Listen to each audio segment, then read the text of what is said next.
Oke, sepanjang hari ini dari ibadah pertama sampai dengan ibadah yang ketiga dilayani oleh saya, dan ibadah keempat dan kelima akan dilayani oleh Pastor Kenny. Saya percaya ibadah keempat dan kelima pun Tuhan akan melawat kita, bahkan ada hal-hal yang saya rasa penting juga buat kita bisa kita pelajari. Tetapi saya membahas dari ibadah pertama sampai ibadah ketiga. Ibadah pertama kita belajar mengenai, hari ini kita belajar seharian mengenai Alkitab. Siapa itu Barzilai gitu ya. Terus siapa itu Obaja, dan juga ibadah ketiga di jam sekarang ini kita belajar mengenai Tabita. Nah, tadi ibadah pertama, Barzilai itu ternyata adalah orang yang diberkati Tuhan. Orang yang sudah hidupnya nyaman, orang yang sudah pokoknya nggak perlu apa-apa lagi lah. Nggak perlu sibuk sana sini, tetapi ternyata di dalam kenyamanan dia tidak membuat Barzilai itu tumpul. Ya, tumpul terhadap orang-orang di sekeliling. Bahkan di masa-masa umur yang tua, dia membantu Daud di dalam masa pelarian. Bahkan waktu Daud mempersembahkan sebuah jabatan dalam kehidupan Barzilai gitu ya, Barzilai menolaknya. Saya udah tua, buat apa? Ya, kita belajar di sana bahwa ternyata ada umur-umur, ada hal-hal yang memang harus kita terima, ada hal-hal yang mungkin harusnya kita serahkan kepada generasi selanjutnya. Ya, terus yang ibadah kedua kita belajar mengenai Obaja. Siapa itu Obaja? Obaja itu adalah seorang yang mengatur istana, mengatur sebuah negara, tetapi di bawah otoritas seorang pemimpin yang tidak takut akan Tuhan. Ya, banyak yang terjadi ya, bekerja di dalam sebuah organisasi, sebuah perusahaan, mungkin pemimpin kita, orang-orang di atas kita adalah orang-orang yang tidak takut akan Tuhan, sehingga kita ini cuma hidupnya kok kayaknya ditekan. Nah, ternyata kadang-kadang orang yang punya jabatan juga belum tentu aman di sana. Nah, di sini kita belajar mengenai Obaja, jangan kehilangan Tuhan di tengah tekanan. Nah, ibadah yang ketiga kita akan belajar mengenai Tabita. Ya, Tabita siapa? Seorang janda yang Tuhan pakai. Janda sederhana yang Tuhan pakai, bukan dengan kekayaan, bukan dengan jabatan, ya, tetapi dengan kesederhanaannya, dengan tangannya, dengan tenaganya, dia memberkati banyak orang. Tabita, hidup yang berguna tak akan berakhir dengan sia-sia. Ibadah keempat dilanjutkan oleh Pastor Kenny, bukan kemunduran tetapi persiapan dan berjalan di tanah yang kokoh. Bagaimana kita harus punya pondasi yang kuat di dalamnya. Nah, Bapak Ibu pernah datang ke sebuah restoran, gitu ya, ke sebuah restoran, terus yang pertama kali Bapak Ibu waktu datang lihat ke restoran itu lihat apa sih? Wah, tempatnya gitu ya. Suasananya enak enggak gitu. Terus yang kedua Bapak Ibu duduk di sana, terus habis itu lihat menunya pasti kan. Wah, menunya ini ada menu apa nih? Sate babi gitu contohnya. Terus ada sup kepiting contohnya seperti itu. Bapak Ibu pasti akan lihat itu kan, lihat pelayanannya, lihat segala sesuatu. Bapak Ibu gak mungkin datang ke suatu restoran, datang tuk. Wah, bagus ya, ya, tidak melihat itu semua. Waktu pertama kali Bapak Ibu duduk, terus yang ditanya adalah, coba saya mau lihat garpunya dulu, coba saya mau lihat sendoknya dulu. Kan enggak, yang pasti dilihat menunya dulu. Ini makanannya enak apa nih, rekomendasinya apa. Ya, itu yang pertama dilihat. Tetapi waktu setelah makanan itu dihidangkan, contoh sup kepiting yang dihidangkan, contoh gitu ya. Hidangkan di hadapan kita, terus yang datang adalah sebuah sendok, terus sendoknya kotor dan bengkok. Kira-kira jadi masalah enggak? Masalah kan, aduh kotor ini gimana caranya? Ya, terus habis itu pelayannya bilang, oke, maaf ya Pak ya, sendoknya kotor, bengkok lagi. Ya, kalau gitu makan sop kepitingnya pakai sedotan aja ya, setuju? Setuju, saya belikan sop kepiting yang panas minum pakai sedotan ya. Ya, nggak mungkin kan gitu. Jadi masalah nih, jadi bukan sesuatu yang terlihat besar ya, yang dinilai, tetapi nilai sebuah barang itu bukan terlihat besarnya, terlihat anggunnya, tetapi dilihat dari fungsinya. Dilihat dari fungsinya. Manusia juga gitu. Bukan terlihat rumahnya besar, bukan terlihat mobil yang besar gitu ya, bukan terlihat rekening yang besar, tapi fungsinya. Apakah kita bisa berfungsi dengan baik?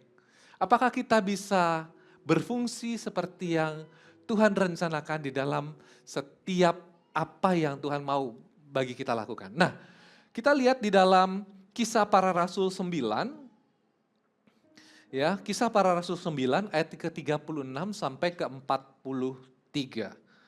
Kisah Para Rasul 9 ayat ke 36 sampai dengan 43. Saya akan bacakan ayat per ayat dan mungkin saya akan berhenti beberapa, habis itu kita akan sama-sama belajar di sana. Ya, mata saya kayaknya udah kurang-kurang.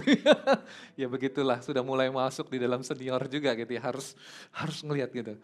Nah, ayat ke-36, di Yope ada seorang murid perempuan bernama Tabita. Oke, sebentar berhenti dulu di situ. Seorang murid perempuan bernama Tabita. Tabita tadi saya katakan adalah seorang janda sederhana. Ini bukan berbicara mengenai gender ya. Oh, kalau gitu pria nggak? Gimana Pak? Sama. Ini bukan berbicara mengenai gender, tapi berbicara bagaimana fungsi seseorang itu dilakukan di hadapan Allah. Nah, di sini dikatakan di Yope ada seorang murid perempuan bernama Tabita. Di dalam Alkitab ini, seorang wanita yang disebut sebagai seorang murid cuma satu, yaitu Tabita. Begitu luar biasanya nih. Ya, begitu luar biasanya. Dan dalam bahasa Yunani disebut Dorcas. Perempuan itu banyak sekali berbuat baik dan memberi sedekah. Nah, berbuat baik dan memberi sedekah. Kalau kita lihat di ibadah pertama dan ibadah kedua, itu ditulis dengan jelas. Barzilai adalah orang yang sangat kaya. Itu ditulis jelas di ibadah kedua. Obaja adalah seorang yang dipilih sama Ahab untuk memerintah di dalam istana. Punya jabatan, jelas sekali. Ini ditulis dengan jelas juga. Dengan jelas ya bahwa perempuan itu banyak sekali berbuat baik dan memberi sedekah. Tapi tidak ditulis nih bahwa dia orang kaya atau orang pejabat punya jabatan atau jangan-jangan janda kaya gitu kan. Janda kembang gak ditulis di sana.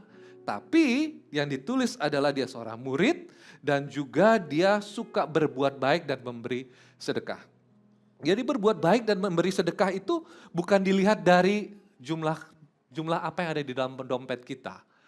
Jangan juga nggak kelihatan di dalam jumlah rekening kita. Ya, banyak orang yang jumlah rekeningnya besar, tapi disuruh berbuat baik, ntar dulu deh, tar besok gitu ya. Dan bisa jadi itu adalah saya. Berapa tahun yang lalu, berapa puluh tahun yang lalu. Nah, saya tadi ngomong di ibadah pertama, itu menjadi sebuah paku yang menancap dalam diri saya, dalam hati saya, dan sampai saat ini ya anggap penyesalan itu udah gak bisa kembali lagi gitu ya. Ya, saya cerita bahwa berapa puluh tahun kira-kira 20 tahun lebih, kurang lebih 20 tahun yang lalu.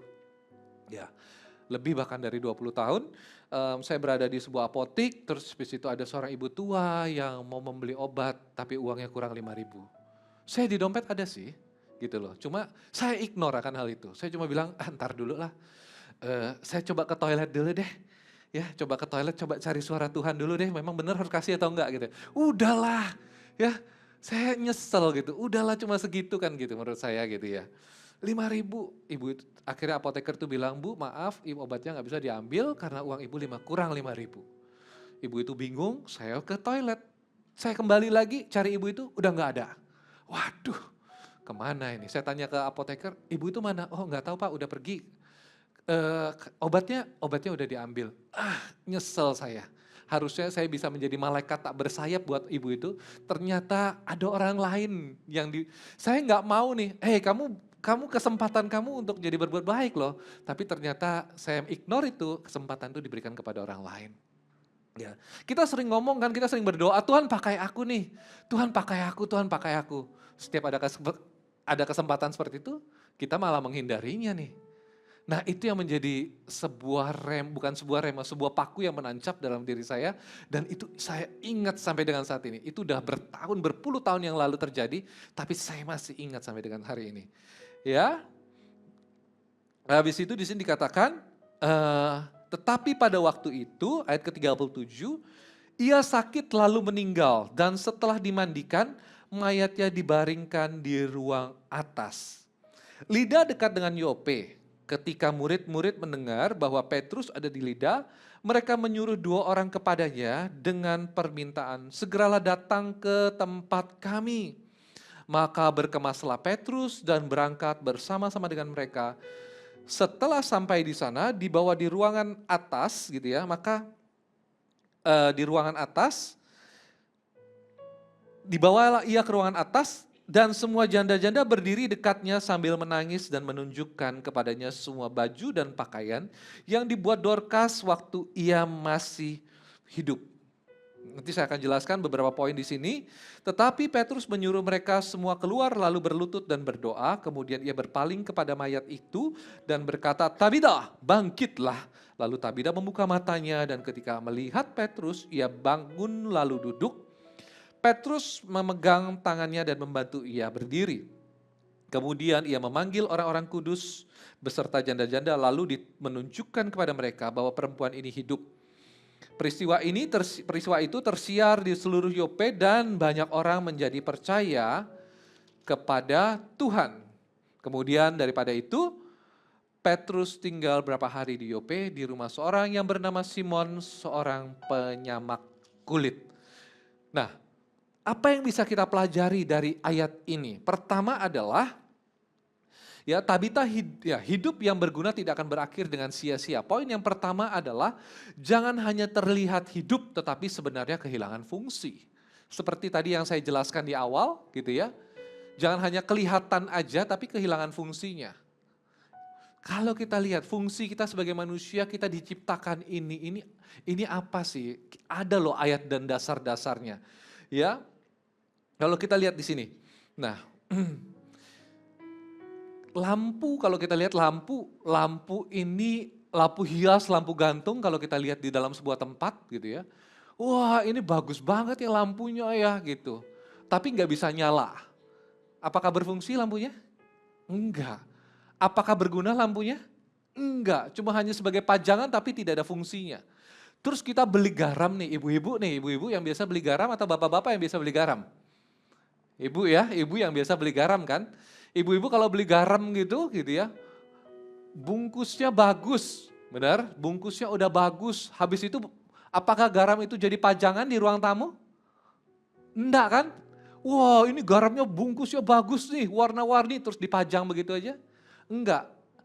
Garam itu akan berfungsi kalau dia dicampur di masakan. Dia akan berfungsi kalau mungkin dimasukkan di dalam sebuah adonan mungkin seperti itu. Itu fungsinya garam. Ya, kalau hanya untuk jadi pajangan, buat apa? Kalau tadi saya bilang, ya jangan-jangan rumah kita hanya jadi pajangan, ya kan? Jangan-jangan apa yang ada di rekening kita itu hanya jadi pajangan, tidak ada fungsinya. Karena setiap kali Tuhan memberkati kita, sebenarnya ada tujuan yang mulia di dalamnya. Setiap kali Tuhan itu menyertakan sesuatu dalam kehidupan kita, apakah itu berkat, apakah itu jabatan, ataukah apakah itu kesehatan, atau apakah itu dalam bentuk benda, semuanya punya tujuan.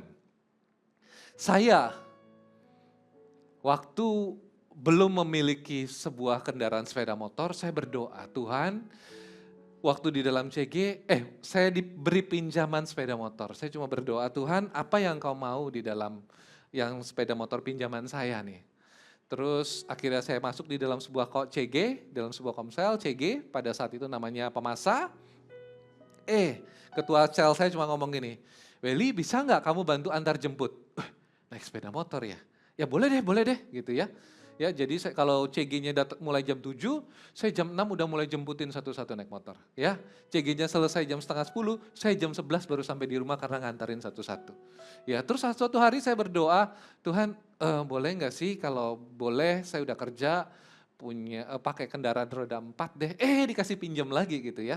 Belum sanggup beli dikasih pinjam gitu, mobil lama tahun 80-an, hampir seumuran dengan saya kendaraannya. Ya. Untungnya saya masih sehat, kendaraannya aja udah nggak sehat gitu. Ya beberapa kali mogok, jadi jemput-jemput, akhirnya saya pergi jemput gitu. Jemput juga tetap jemput gitu ya. Dan untungnya sesekali mogok ya, dan itu ternyata berguna buat saya. Jadi saya ngerti bagaimana cara bongkar mesin ya, itu ternyata berguna buat saya. Nah, kalau kita lihat ya, apa yang ada di tangan kita kalau hanya sebagai pajangan, apa fungsinya?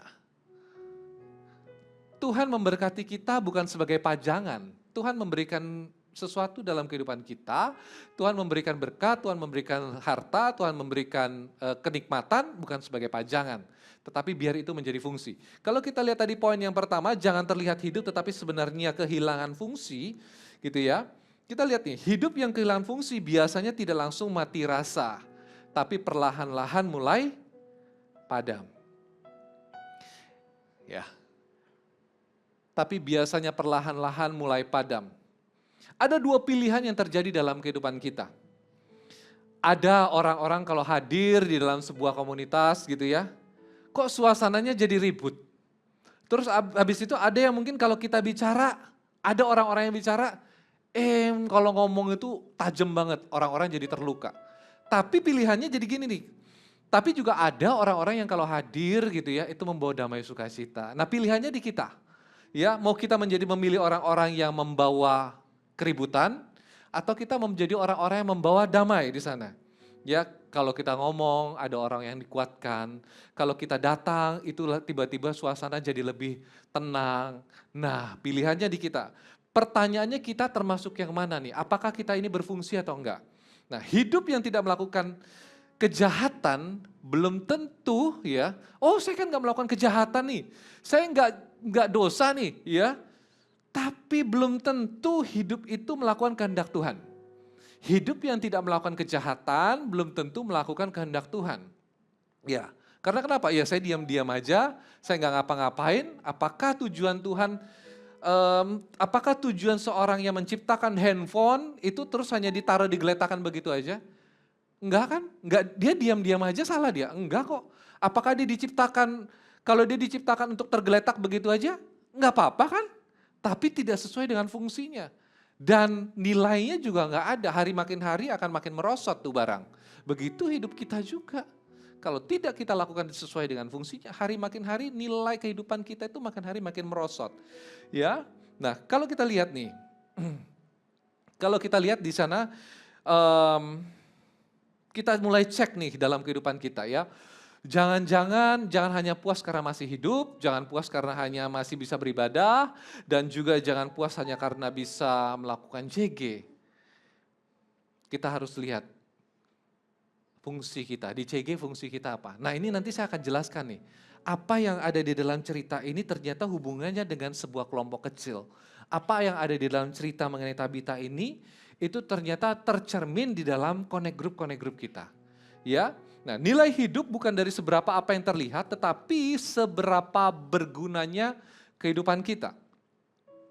Tabita bukan seorang tokoh yang besar, dia hanya ditulis dalam sedikit bahkan setengah dari perikop yang ada. Tabita bukan hamba Tuhan yang besar, bukan nabi besar, bukan pemimpin besar, bukan orang yang begitu kaya gitu ya. Enggak berkhotbah juga, tapi kenapa dicatat di dalam Alkitab? Kita ini manusia ingin terlihat besar di mana-mana, tapi kita lupa nih, apakah kita ini bisa tercatat dalam sebuah kitab kehidupan orang lain? Ataukah kita ini hanya menjadi sebuah cerita yang numpang lewat dalam kehidupan seseorang? Kalau kita menjadi kita menyentuh hidup seseorang, harusnya kehidupan kita itu juga tercatat di dalam kehidupan orang lain. Ya, di dalam kehidupan orang lain. Nah, kita lihat nih, dalam Efesus 2 ayat yang ke-10, Efesus 2 ayat yang ke-10, nah Efesus 2 ayat yang ke-10, firmannya begini seperti ini, karena kita ini buatan Allah, gitu ya. Karena kita ini buatan Allah diciptakan dalam Kristus Yesus untuk melakukan pekerjaan baik yang dipersiapkan Allah sebelumnya. Ia mau supaya kita hidup di dalamnya. Sama-sama dengan saya katakan seperti ini. Buatan Allah. Diciptakan dalam Kristus Yesus. Melakukan pekerjaan baik. Hidup di dalamnya. Nah, ini ada beberapa poin, di sini saya akan jelaskan gitu ya, karena kita ini buatan Allah. Ngomong pada kanan kiri, ternyata kamu itu buatan Allah loh. Ya, kamu itu buatan Allah, diciptakan di dalam Kristus Yesus karena kita buatan Allah yang diciptakan untuk melakukan pekerjaan baik.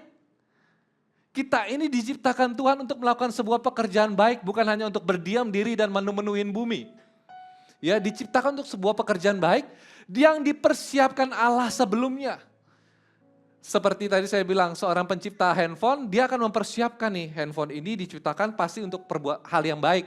Walaupun nanti ujung-ujungnya kita nggak pernah tahu bisa terjadi, contoh, scamming gitu ya. Contoh mungkin ada penipuan di dalam lewat telekomunikasi, alat yang dipakai. Itu sudah di luar fungsinya sebenarnya.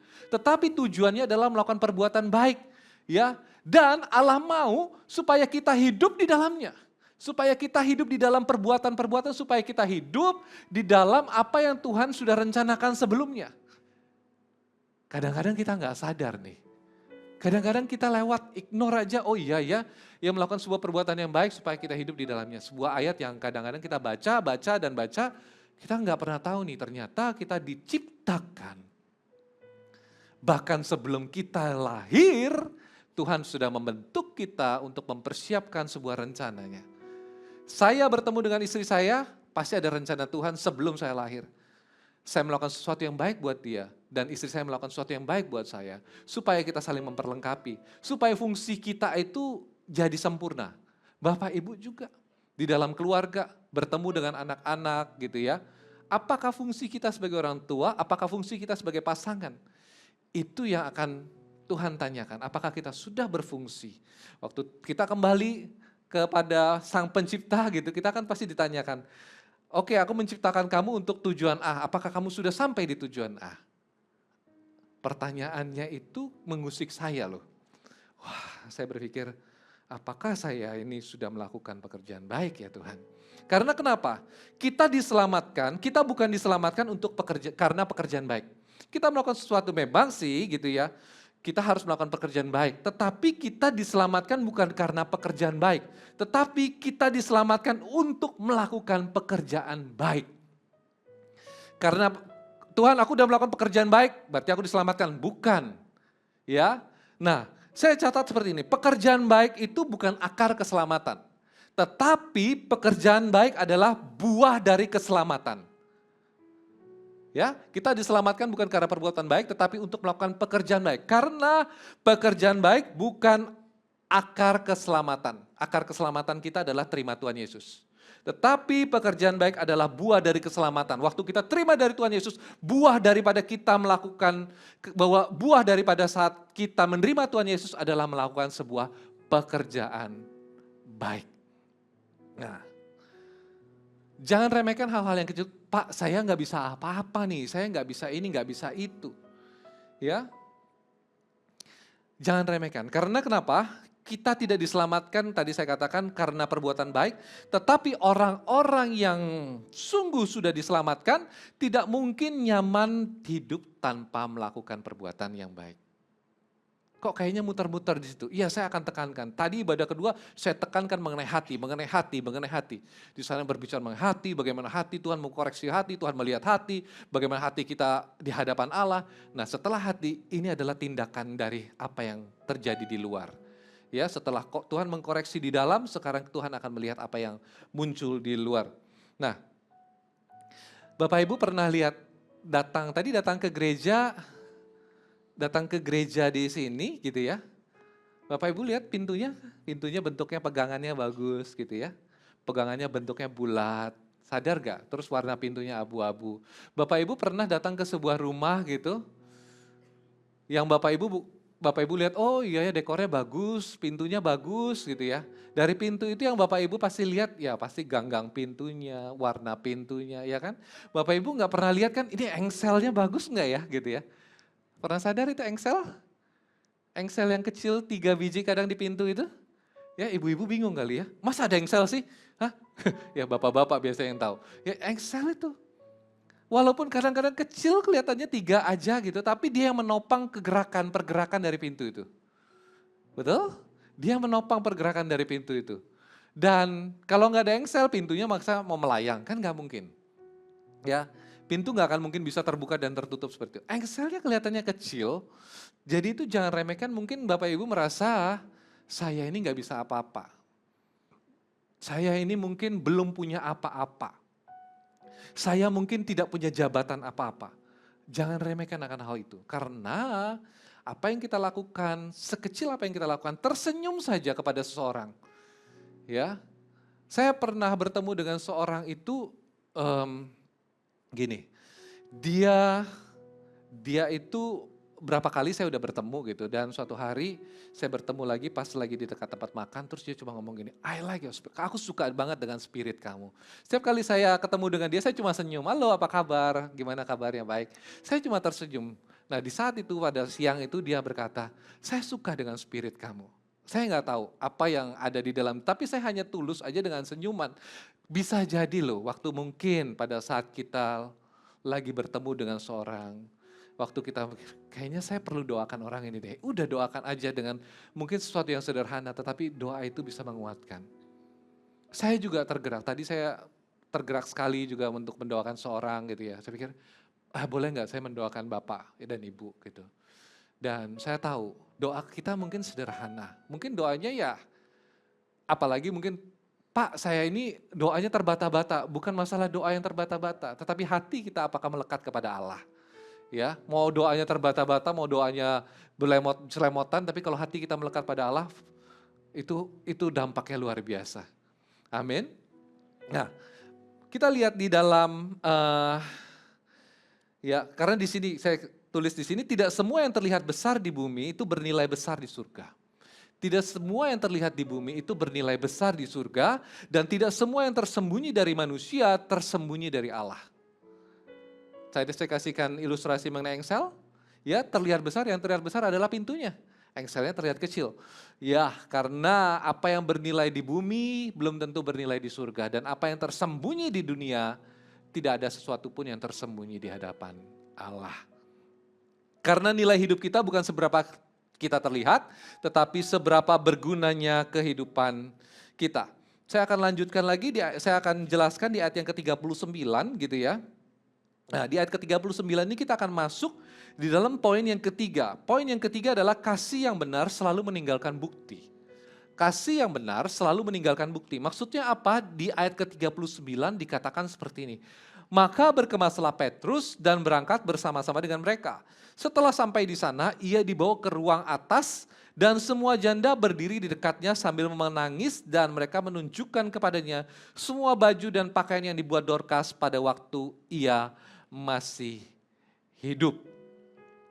Kasih yang benar selalu meninggalkan bukti. Waktu pada saat Petrus naik ke atas loteng itu, janda-janda itu datang ke Petrus. Petrus, lihat, lihat murid ini, muridmu ini loh. Dia udah mati, dia sakit dan dia mati. Ini loh yang dia udah lakukan. Ini loh yang dia sudah kerjakan. Ya, ini loh, bukan murid teman-teman yang janda-janda itu nggak ngomong loh, ini loh hartanya loh. Enggak loh, ini loh depositonya loh yang ditinggalkan. Ini loh tabungannya, enggak. Yang diperlihatkan adalah perbuatan tangannya. Yang diperlihatkan adalah hasilnya. Yang diperlihatkan adalah buktinya. Nah, yang ketiga kasih yang benar selalu akan meninggalkan bukti. Ya, banyak sih gitu ya, kasih yang hanya ada di mulut tapi nggak ada tindakannya. Ya, banyak orang ngomong, I love you sayang. Tapi kalau ngomong, tajem gitu kan. Terus habis itu mungkin banyak yang berkata, aku peduli sih, tapi nggak pernah benar-benar menolong. Ini, Ko Philip pernah ngomong gini, waktu kita berkata, aku akan doakan kamu ya, terus kita tidak mendoakannya, dosa loh. Ya, kalau kita berkata, aku akan mendoakan kamu, betul-betul lah walaupun mungkin orang yang nggak lihat, kita tetap berdoa. Ya, karena kita tahu apa yang kita lakukan di dalam firman tadi, di dalam 1 Yohanes 3 ayat ke-18 berkata seperti ini, anak-anakku, marilah kita mengasihi bukan hanya dengan perkataan atau dengan lidah, tetapi juga dengan perbuatan dan dalam kebenaran. Ya, kasih itu tidak hanya berhenti di perasaan, tapi juga kasih harus menjadi sebuah tindakan. Pertanyaannya hari ini adalah seperti ini. Kalau saja, saya nggak berdoa sih maksudnya supaya umur kita itu pendek semua, enggak. Tapi pertanyaannya adalah seperti ini. Kalau saja suatu hari kita udah tidak ada, apa yang akan ditunjukkan oleh orang-orang di sekeliling kita? Ya, Firman Tuhan firman Tuhan, em, apa, gajah kalau mati meninggalkan gading. Itu apa sih, peribahasa ya? Oke, peribahasa ya. Peribahasa, macan mati meninggalkan belang. Gajah mati meninggalkan gading. Manusia mati meninggalkan nama.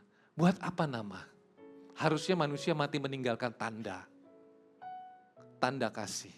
Buat apa nama? Nama hanya diingat oleh seseorang yang hanya sebentar dibicarakan pada saat pemakaman, setelah itu mungkin tidak dibicarakan lagi. Tetapi tanda yang kita tinggalkan di dunia ini haruslah menjadi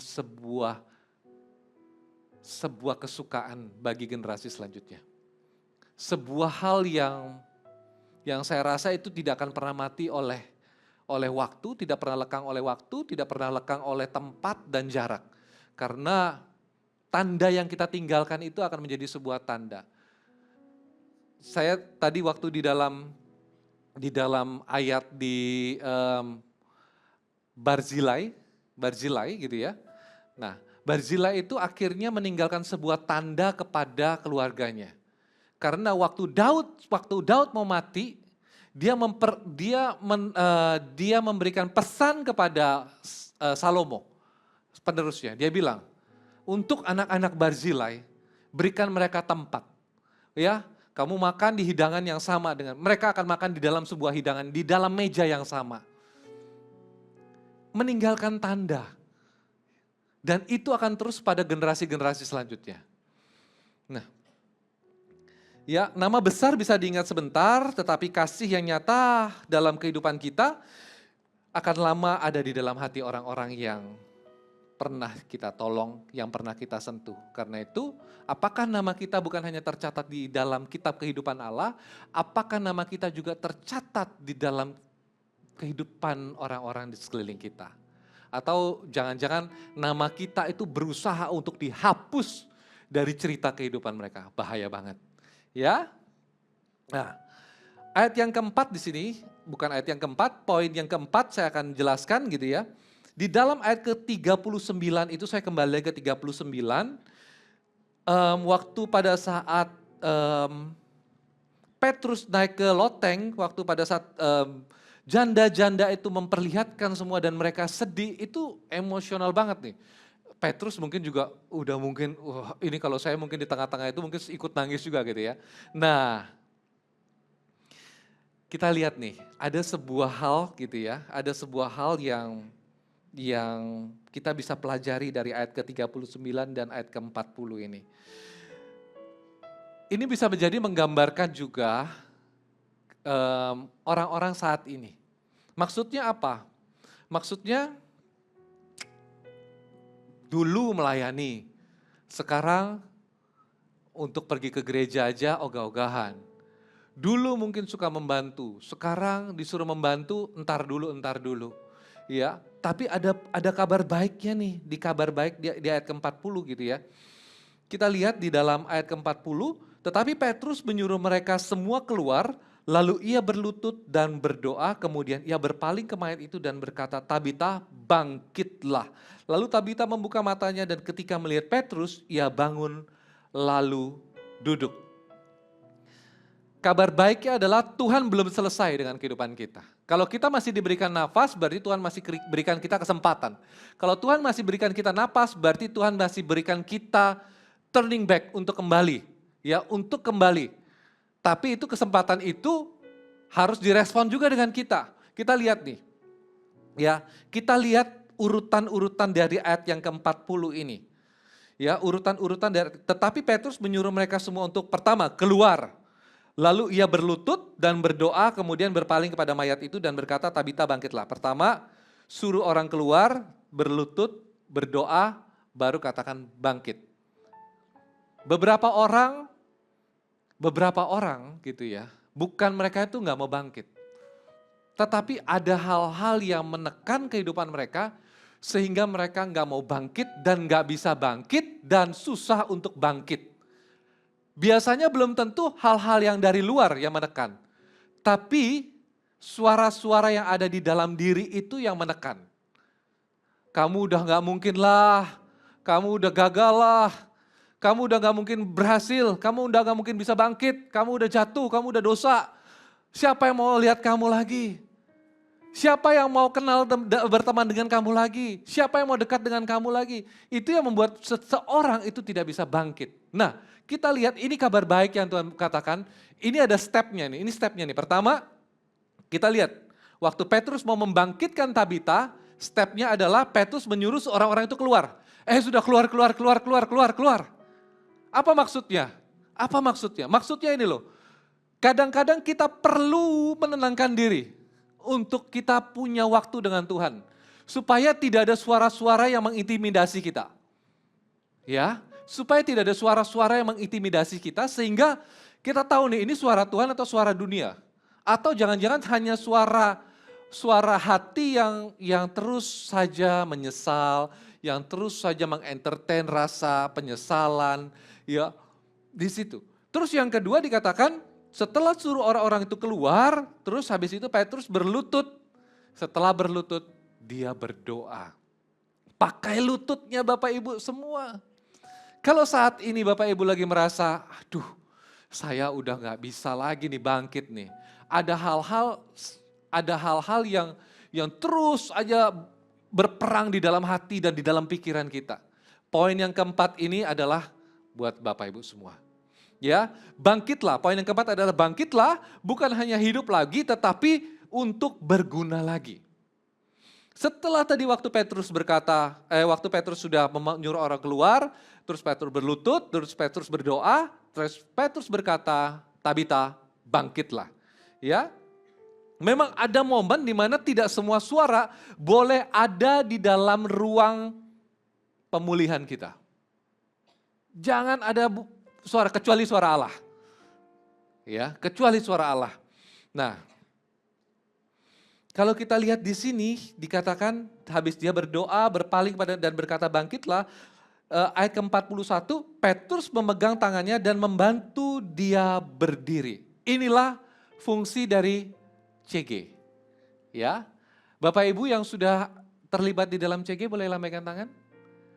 Oke, boleh tanya kanan kirinya, kamu sudah ikut CG belum? Ya, kalau belum, ini pelajaran buat kita. Karena kenapa? Oke, buat sebagian orang udah bisa bangkit nih. Ya, buat sebagian orang udah bisa berdiri nih. Dia berlutut, dia cari Tuhan sendirian. Di dalam ruang pemulihan, di kamarnya dia mulai bangkit. Tetapi di sini Petrus selalu mengatakan, Petrus memegang tangannya dan membantu dia berdiri. Ini fungsi CG nih, ya. Kenapa kita ditempatkan di dalam sebuah komunitas-komunitas sel? Kenapa kita ditempatkan dalam sebuah komunitas-komunitas rohani? Waktu kita bangkit, kadang-kadang kita perlu orang untuk memegang tangan kita, membantu kita untuk bangkit. Siapa? Saudara-saudara kita yang ada di dalam CG, pemimpin-pemimpin kita, ya. Yang memberikan semangat, kamu pasti bisa kok. Ayo sama-sama yuk, berjalan bersama-sama dengan saya, kamu pasti bisa. Ya, saya beberapa kali bertemu dengan beberapa orang.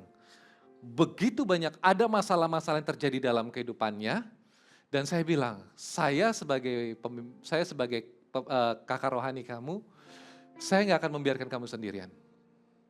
Terus gimana kok? Gimana? Apa yang harus saya lakukan? Oke.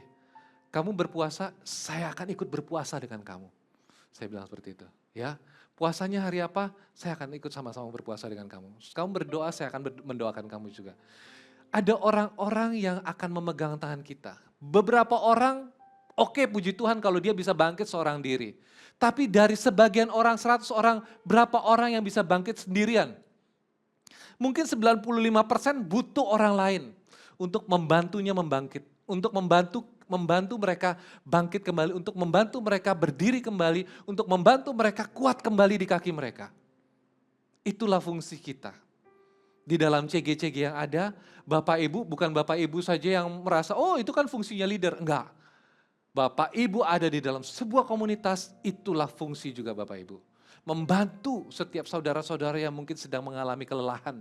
Membantu setiap saudara-saudara yang dalam kondisi tertekan, yang sedang goyah kakinya dan lututnya. Itulah fungsi kita. Sehingga mereka bukan hanya diberikan nafas waktu dikatakan, oke, Tabita hidup lagi, diberikan nafas lagi. Bukan hanya diberikan nafas dan semangat begitu aja, tetapi biarlah berguna kembali. Amin. Biar hidup kita berguna kembali, biar hidup mereka berguna kembali. Biar hidup orang-orang yang kita pimpin, yang kita angkat, bukan hanya orang-orang yang kita pimpin, saudara-saudara kita di samping kanan kiri kita, bisa kita angkat dan mereka menjadi berguna lagi. Ya, kebangkitan satu orang, ya, kebangkitan satu orang yang berguna itu bisa menjadi kesaksian bagi banyak orang. Saya kemarin memberikan sebuah kesaksian bahwa, bukan saya sih gitu, ada seorang leader gitu ya, dia punya teman gitu ya, punya teman dan temannya itu juga dulu hidupnya dalam hal-hal gemerlap gitu ya, dalam hal-hal gemerlap, terus sekarang dia udah jadi leader, ya si A ini jadi leader, dan temannya ini melihat gitu, ih berubah ya dia ya. Saya tanya, berubah kenapa? Iya dulu enggak begitu, kok bisa tahu? Iyalah hidupnya bareng-bareng sama aku katanya gitu kan. Ya tiap malam gedugem apa itu. Itu akhirnya berubah dan melihat bahwa wah ternyata ada perubahan. Dan perubahan itu pasti akan mempengaruhi orang-orang di sekelilingnya. Dan menjadi fungsi. Nah inilah yang harus kita lihat. Ya kebangkitan satu orang akan menjadi kesaksian bagi banyak orang. Karena kenapa? Waktu Tabita itu bangkit, peristiwa ini tersiar sampai di seluruh Yope. Dan banyak orang percaya kepada Tuhan. Waktu kita berfungsi sebenarnya bukan kita yang diuntungkan. Ya kita pasti diuntungkan tetapi Tuhan yang dipermuliakan. Amin. Amin. Saya minta tim PAW untuk sama-sama bersama dengan saya, kita akan lihat 4 poin yang kita pelajari bersama pada siang hari ini. Ya. Hidup yang berguna tak akan berakhir sia-sia. Poin yang pertama, jangan hanya terlihat hidup tetapi sebenarnya kehilangan fungsi. Ya. Ingatkan buat diri kita sendiri biar kita ini tidak kehilangan fungsi. Terus yang kedua, nilai hidup bukan dari seberapa yang terlihat tetapi seberapa berguna. Ingat ya tadi saya bilang apakah sendok yang ada di restoran itu kalau kotor bisa dipergunakan ya atau hanya kita akan menggantinya dengan hal yang lain yaitu sedotan. Dan yang tiga, kasih yang benar itu meninggalkan bukti. Ya, jangan sampai kita waktu tidak ada di dalam dunia ini kita hanya meninggalkan nama, tapi tinggalkan tanda. Tanda apa? Tanda kasih. Yang keempat, bangkitlah bukan hanya untuk hidup lagi. Oke, saya udah bangkit, saya udah kuat lagi. Ya udahlah hidup saya suka-suka saya enggak. Waktu Tuhan sudah membangkitkan kehidupan kita, melayanilah. Karena kenapa? Karena itulah gunanya kita dipanggil Tuhan. Amin. Amin. Yes. Nah, pada siang hari ini saya percaya pelajaran daripada Tabita ini mengingatkan kita. Biar kehidupan kita juga makin hari makin bercahaya dan berguna di hadapan Allah. Boleh sama-sama kita bangkit berdiri?